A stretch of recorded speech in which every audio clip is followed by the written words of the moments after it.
오늘은 욥기 31장입니다.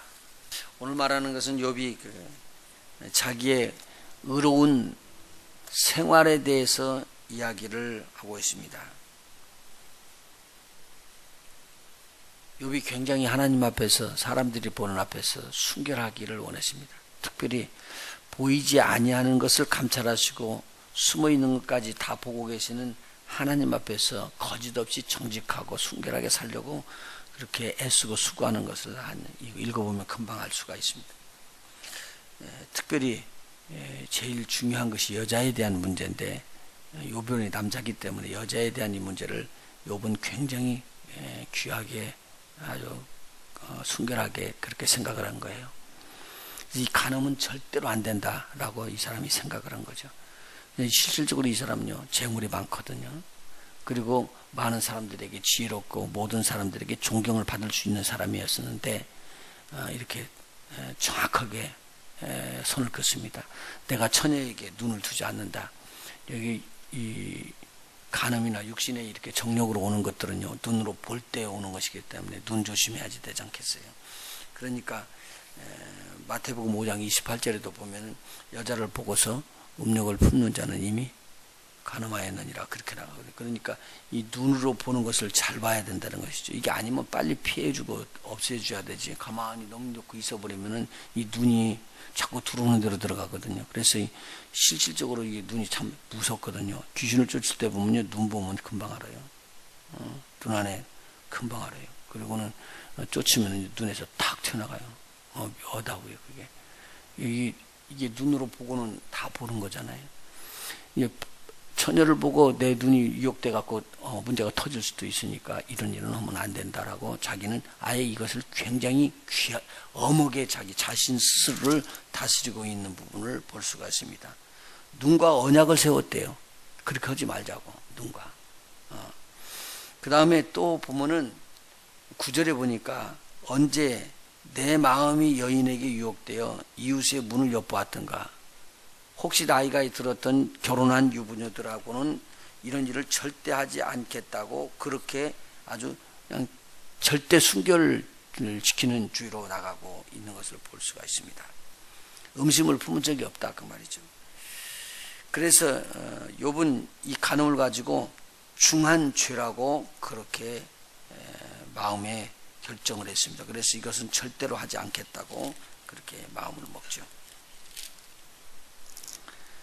그러니까 사람들이 이야기하니 너 그것 때문에 그런 거 아니야 라고 이야기할 때 지금 나는 이런 숨어있는 죄가 없다. 제일 먼저 성적인 순결함을 고백하고요. 그 다음에 두 번째 나오는 것은 13절부터 나오는 것처럼 남종이나 여종이 나하고 이야기할 때 내가 그들을 막 멸시하고 무시하고 그런 적이 없다. 그들의 이야기를 들으면서 그들이 이게 하나님께서 지으신 사람, 나하고 똑같이 하나님이 지으신 분이니까 지으신 분이 하나인데 하나님께서 지으셨다면 내가 그 사람을 함부로 할 수가 없지 않느냐라는 마음을 가졌다는 거예요. 굉장히 귀한 마음입니다. 저 사람이 하나님이 지으신 사람인데 아마 그렇게 하면 우리 다툼이 없을걸요. 저 사람하고 이렇게 이야기하면 저 사람이 하나님이 지으신 분이고 하나님이 이를 위해서 새롭게 만드신 분이시네. 그렇게 알게 되면 아마 이렇게 다투는 일을 상당히 조심할 거라고 생각이 돼요. 왜요? 하나님이 그 사람에게 하고 있는 것을 알고 있지 않겠어요? 그런데 모든 만물이 다 그에게서 났고 모든 사람들이 다 하나님이 지으신 바가 되어 있기 때문에 욥은 이걸 깨달은 거죠. 누구를 중심으로 지금 살고 있다고요? 하나님 중심으로. 하나님이 어떻게 판단하시는가를 중심으로 해서 살고 있었습니다. 그래서 그들이 이렇게 변론하면서 내가 좀 이런 입장이 있습니다라고 이야기할 때 그 사정의 어려움을 절대 멸시하지 않고 그의 사정을 잘 들어줬다. 그러면서 이야기하는 거죠. 15절에 보니까 그 말이 참 멋있는 말씀이에요. 나를 태 속에 만드신 자가 그도 만들지 아니하셨느냐. 우리를 배 속에 지으신 자가 하나가 아니냐. 오늘 우리가 이렇게 생각하면 믿는 자들끼리 이거 굉장히 조심해야 될게요. 그리고 그들이 설령 좀 덜 됐을지라도 어떻게 하는 중이라고요? 공사 중이라고. 공사 중이라고. 그러니까 조금 있으면 또 잘 되어지겠구나, 공사 중이다라고 생각하면 얼마나 좋을까 생각이 됩니다. 16절부터는요, 가련한 자들, 가난한 자들, 고달픈 자들, 어려운 자들을 향한 욥의 마음, 욥의 삶이 어떤가를 이야기를 해주고 있습니다. 첫째는요, 가난한 자들을 그 소원을 들어준 거예요. 가난한 자들의 소원이 뭘까요? 먹는 거죠. 먹고 있고 그런 거, 그것이 부족해서 그런 눈물을 흘리지 않도록 그들을 도와주는 거. 그래서 가난한 자의 소원을 막지 않고, 또 특별히 과부를 먹이고, 그리고 또 고아에게 먹였는데, 고아를 먹이는 것은 일찍부터 그랬고요. 이거 과부를 먹이는 것은 남에서부터 그랬대. 그러니까 쉽게 말하면 아주 그냥 그렇게 구제하고 돕고 그렇게 하는 것이 몸에 배어 있는 사람이에요. 욥은. 그러니까 욥이 이야기하기를, 구제하고 이런 데에 대해서 너희들이 한번 털어봐라. 내가 어떻게 했는가라고 지금 그 욥의 3명의 친구들이 자기를 정죄하는 사람들 앞에서 이야기한 거예요. 지금 이런 식으로 말을 하면요, 욥처럼 의로운 사람이 없잖아요. 그렇잖아요. 여자들에게서 아주 깨끗하고 남녀 종들에게 대해서 아주 정말 인격적으로 대해주고, 저들을 인권을 갖다가 꼭 지켜주는 그런 사람이 됐고, 가난한 자, 고아와 과부를 얼마나 정말 열심으로 잘 대해줬는지. 그러면서 여기서 이야기를 합니다. 그들이요, 의복이 없게 됐고 의복 줬고, 빈곤한 자에게는 덮을 것을 주고, 그것도 자기 양털로 그들을 따뜻하게 해줬고, 그리고 그들이 배고프면 먹여주고. 이렇게 할 수가 없었다 그 말이죠. 고아라고 그래서 무시해갖고 그를 때린 적도 없고, 만일 그런 일이 있으면 내 팔이 부러져 버릴 것이다, 이런 정도로 지금 하나님 앞에서 이야기하면서 자기가 어떻게 살았는가를 이야기를 해줍니다. 그래서 23절까지 이렇게 풀어나갑니다. 나는 가난한 자, 고아와 과부들에게 진짜 결박하게 그렇게 살았다. 너희들 아느냐? 그리고는 자신 있게 이것은 이야기합니다. 하나님이 보시기에도 당당하다는 말이었습니다. 자, 24절부터는 무슨 말이냐면요, 이 사람은 재물 때문에 재물을 의지하고 산 사람이 아니에요. 이건 굉장히 귀한 것이죠. 여기서 보면은 여자 관계, 그 다음에 두 번째 뭐요? 이 재물 관계, 그 다음에 힘의 관계, 이것 권세의 관계, 이것을 지금 다 지금 여기 써놓은 거예요. 내가 종들을 부릴 수 있는 권세 있는 자이기 때문에 내 마음대로 권세를 행는 것도 아니고, 여기에서는 지금 재물이 많다고 재물 가지고 하나님을 배반하거나 또는 다른 사람들을 멸시하는 일들은 안 했다. 우상 섬기는 일은 더더군다나 안 했다라는 말을 하고 있죠.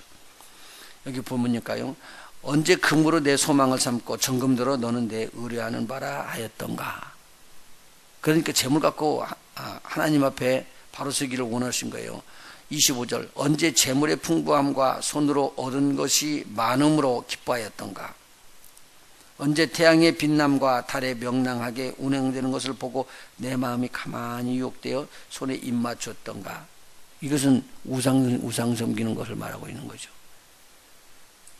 태양이나 별이나 달들을 보고 자기 마음이 뺏겠다는 말은 지금 우상을 섬기는 걸 말하고 있다는 거죠. 내 마음이 가만히 유혹돼서 손에 입 맞췄던가, 이 말이 그 말이고요.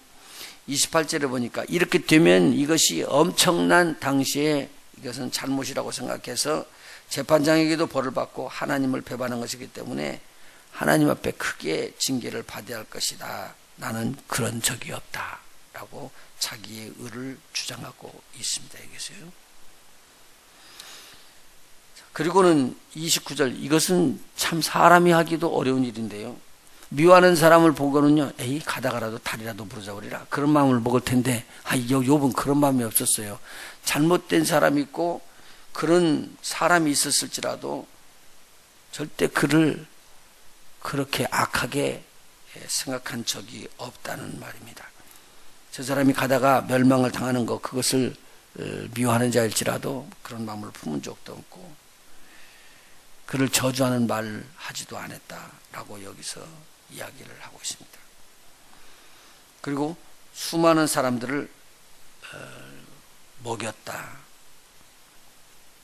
자, 우리가 실질적으로 이 굉장히 귀한 말씀을 지금 해주고 있습니다. 그리고는 보니까 여기 32절 당시 풍속이 그랬던 것 같아요. 행인들 나그네들이 길거리에서 잘 수 있지 않도록 이 사람은 욥은 꼭 자기 집 문을 열어놓고 들어와서 사람들이 나그네들이 쉬어갈 수 있게끔 해준 것 같아요. 지금 중동 지역에는 지금도 그런다고 그러잖아요. 그러니까 이런 풍속이 당시 그쪽에서 같이 있었던 것으로 봅니다. 그러니까 내가 보기에 어려움과 고난 속에서 바깥에서 야영하고 그냥 자고 노숙하고 자올 수 있도록 하지 않고 집에 들여서 그들이 편히 자게끔 하는 그런 내가 선한 일을 한 것을 나는 안다. 이것을 이야기를 해주는 것이죠. 자, 그러면서 내가 죄악을 품었다면, 그리고 내가 죄악을 품어서 이웃의 밭을 챙겼다면 밭의 이랑이 일시에 울었을 것이다 라고 이야기를 하면서는요, 다른 사람들한테 강팍하게 또는 약탈해 가지고 다른 방법을 묘사를 써서 재산을 오거나 땅을 얻은 그런 일들은 하지 않았다. 재물을요 축적을 하지 않았다는 말입니다. 그게 건실하게 살았다는 말이죠. 그러면서 나하고 이렇게 소송을 해가지고 이렇게 재판을 붙은 사람들이 어디 있나 한번 찾아보라, 이런 정도로까지 하나님 앞에서 사람 앞에서 정직하고 깨끗하게 사는 사람이었었다라고 자기를 말하고 있습니다. 그리고 다른 사람들이 이렇게 생산했던 소산물들을 가지고 그냥 내가 공짜로 받지 않고 꼭 돈을 주고 사서 쓰고 그렇게 했다라고 이야기를 합니다. 자, 그러면 지금 욥은 상당히 굉장히 하나님 앞에 깨끗하게 살았죠. 우리가 아합 왕을 보면은요, 왕의 권위가 되니까 땅을 포도원을 갖다가 다른 사람 포도원을 갖다가 자기 것으로 삼으려고 악을 품죠. 아니 그 땅이 얼마나 많어. 왕이기 때문에 가지고 있는 것이 얼마나 많어. 그런데 그 왕이 그것 갖고 만족을 하지 않고 지금 내 눈에 들은 걸 가지고 내 포도원을 삼겠다고 이야기하는 그런 사람들이 있는데, 오늘 욥은 아합처럼 하지 않고 있었습니다. 아브라함처럼 욥은 그렇게 토지의 소유를 정당하게 주고 돈을 주고 샀습니다. 내가 존경을 받기 때문에 이 묘지 그냥 당신이 쓰세요. 우리가 그냥 드리기를 원합니다. 그럴지라도 그들에게 정가를 달아서 주면서 그 묘지를 구입했습니다. 이렇게 하나님 앞에서 바르게 쓰는 자와 바르게 쓰지 않은 자를 구분할 때 나는 바르게 섰다라고 욥은 이야기하고 있습니다. 자, 이 이야기를 하면은 세 명의 친구가 뭐라고 이야기하겠어요? 너희들이 지금 말하는 것처럼 내가 죄 있다고 그러는데 하나님을 두고 내가 맹세하고 내가 이 세상 사람들을 두고 맹세하는데 내 죄를 한번 들춰내봐라. 나는 의롭다. 하나님 앞에서 결백하다라고 이야기를 합니다. 자, 그러면 무슨 말이 나오죠? 내가 의롭기 때문에 누가 틀린 거요? 하나님이 틀려. 친구도 틀리고. 그런 것까지 나가요. 그래서 하나님 앞에서나 다음 엘리후가 말하는 내용에서 지적을 당합니다. 네가 하나님보다 의롭다고 그렇게 하는구나. 그러니 우리는 뭘 하느냐? 하나님께서 해주시는 일들을 몰랐다는 것이죠. 그런데 지금 욥이 생각하는 게, 이렇게 내가 하고 있는데도 하나님께서 이렇게 어렵게 나한테 주시는 이유가 뭔가를 모르겠다라는 말이에요. 모르죠. 한 어린애를 얻고 가는 어머니가 너무 추워서 몸이 얼어붙기 시작하는데 뒤에서 차를 타고 가는 사람이 보니까 비틀비틀하다 저렇게 쓰러져 죽겠거든요. 날씨는 추운데. 그래서 내려가지고는 차에 태워서 보내려고 하면서 아이를 달라고 그러니까 아이를 주는 거예요. 그러니까 아이를 갖다가 딱 싣고는 이 주인이 그냥 그 차 운전수가 그냥 달려버린 거예요. 그러니까 이 아이를 잃고 난 막 엄마가 정신이 뒤집어져 버렸어요. 그래서 막 뛰어서 쫓아가면서 차를 따라가니까 한참 가던 차가 멈춰서 쓰더니만 어머니를 들여다 놓고 타라고 그랬대요. 그러니까 당신이 우리 아기를 내놓으라고 그러니까 이제 타고 가시라고. 그리고 아이를 같이 안겨서 주는 거 보니까 그 아이를 찾으려고 얼마나 뛰었던지 땀이 나가지고 엄마가 그냥 살아나 버렸어. 열기가 돼가지고. 그래가지고 아이들을 그 찾고는 그러니까 내가 만일 당신을 얼음치 태웠으면 그대로 얼어 죽을 것이라고. 그런데 당신이 어른 몸을 갖고 뛰어서 또 차오다 보니까 당신에게 몸이 제대로 돌아가 살 수 있는 길이 있었다고. 근데 나는 당신 유괴범으로 알았다고. 그런데 유괴범이 아니고 당신은 나를 살리기 위해서 그러셨군요. 그리고는 크게 감사했다는 말이요. 오늘 지금 욥을 죽이려고 그러는 거예요? 아니죠. 태산을 넘어 험곡에 가도 우리는 빛 가운데로 가야 됩니다. 그러면 우리 주께서는 우리를 알아요. 우리를 어떻게 인도하면 우리의 지금 받는 고난보다도 더 유익한 것으로 우리를 끌어올까? 우리 하나님은 거기에다 초점을 맞추고 있는 거예요. 절대 우리 하나님을 믿는 자들은요, 망하게 하지 않습니다. 복되게 하시고 은혜롭게 하실 것입니다. 저와 여러분에게 이런 하나님의 축복을 주신 하나님께 또 감사하시고, 연말을 보내면서 오늘 마지막 날인데 하나님께서 나에게 복되게 해주신 것이 무엇인가 다 한번 점검해 보면서 새해를 힘차게 맞을 수 있었으면 고맙겠습니다. 막 그렇게 될 때 또 새해에 또 더 많은 주님의 일을 할 수가 있을 거예요. 이 세상에서는요, 계속 이 세상 일을 하다가 이 세상을 보다가 가라고 그래요. 그런데 주의 성령은 이야기해요. 이 땅이 그럴수록 주를 향해서 내 마음을 주라. 우리 주님께서요, 제가 지금 자꾸 느끼는 거예요.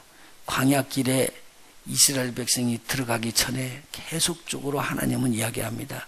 3일쯤 나와서 광야 3일쯤에서 나에게 희생을 드려라. 하나님 앞에 예배하래요. 그 말은요, 우리가 하나님 앞에 우리의 죄를 고백하면서 하나님 앞에 들어가 하나님과 화목하는 일을 이루어 하나님과 하나의 때라는 말입니다. 희생을 해서 화목하라는 겁니다. 그러니까 오늘 우리가 하나님을 영화롭게 하는 것이 뭐냐? 하나님 앞에 하나님, 나 하나님 중심으로 살기를 원해요. 그러는 거예요. 그런데 전부 다 내 중심으로 살고 있거든요. 그런데 2014년도는 정말 하나님 중심으로 하나님에게 영광 돌리면서 살 수 있는 우리가 좀 됐으면 좋겠습니다. 지금까지 못했다는 말이 아니라 잘하고 있어도 더 잘할 수 있는 우리가 되었으면 좋겠다. 기도하십니다.